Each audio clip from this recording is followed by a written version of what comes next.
How do you think you'll do in the World Series now? I think we're going to win. We've won when we've had to before, and we have the type of club that rises to the occasion. I don't know how many games it will take, but I think our club will win. Do you think your pitching will stand up in that series? Very definitely. I think that we've got the best two starting pitchers on any club in either league, in Bob Friend and Vernon Law, and fine pitchers behind them. One thing that interests me about Vernon Law, you hear a lot about the beanball and throwing at batters. Law has been quoted as saying he won't do it. Is that a fact that Law is one of those boys who does not believe in throwing at batters? Well, Vernon doesn't actually throw at a batter. There are different types of brushback pitches. One, you actually try and throw at the hitter and knock him down. The other one, you pitch him high and tight in order to set him up for another pitch. And knowing Vernon as I do, he's a great competitor, and he's going to do everything that he can within his own conscience to win ball games, but I know that he'll never try and hurt anyone.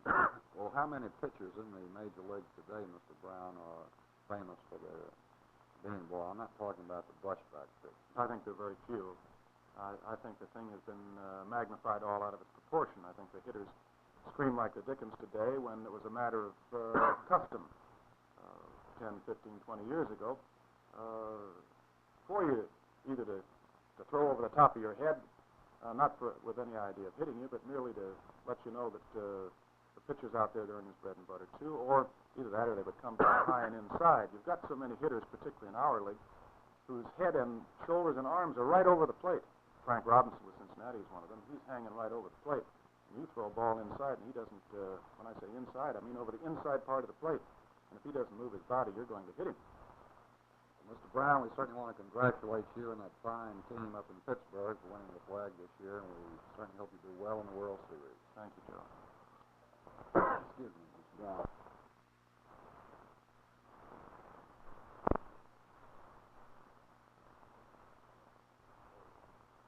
Well, tonight the Pittsburgh Pirates are in. They have just won the National League pennant. And with us tonight is the general manager of the Pittsburgh team, Mr. Joel Brown. Mr. Brown, how do you feel on this great night up in Pittsburgh? Highly elated, of course, Joe. This is a dream of a lifetime for anybody who's ever been connected with baseball.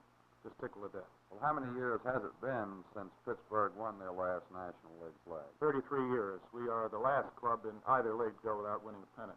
We won in 1927.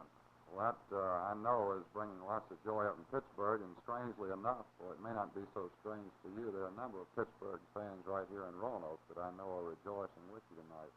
And what have been some of the contributing factors that have played heavily in your favor this year, Mr. Brown, in your drive to the flag? Well, Joe, I think, of course, first of all, I've got to give a great deal of credit to the field manager, Danny Murtaugh, who's done just a great job for us all year. As a matter of fact, ever since he's been with our club, but particularly this year because in the heat of the pennant race, he had so many vital decisions to make. But I think the one big thing in our club's winning has been team balance.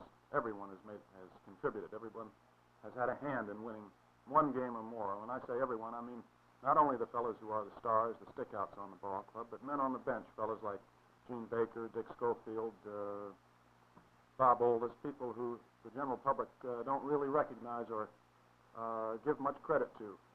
Throughout the season, those fellows have either won or contributed to at least one victory or more each, and it's been that way. From day to day, a different fellow will pick up the ball club. We just had so many different individual daily stars that you've got to say this has been a team victory.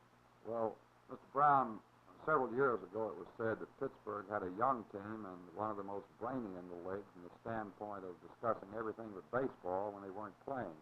Is this still the case? I know intelligence has a lot to do with winning, but the boys really, they must have their mind on baseball and nothing else out there as the days go by then. Yes, Joe, I would certainly say so. Our team now is no longer considered one of the kid teams in the league as we were at one time, but we're not an old club. We have a few fellows who are past 30, but I'd say out of our 25 active players who are with us for the majority of the season, at least 20 are less than 30, so that we still have the nucleus of a good club. But the thing that you mentioned, intelligence, I would have to say is one of the factors that contributed to a great extent to our winning also. Our fellows have played intelligent, heads-up, brainy baseball throughout the season. We have not made too many mistakes. One more question, Mr. Brown.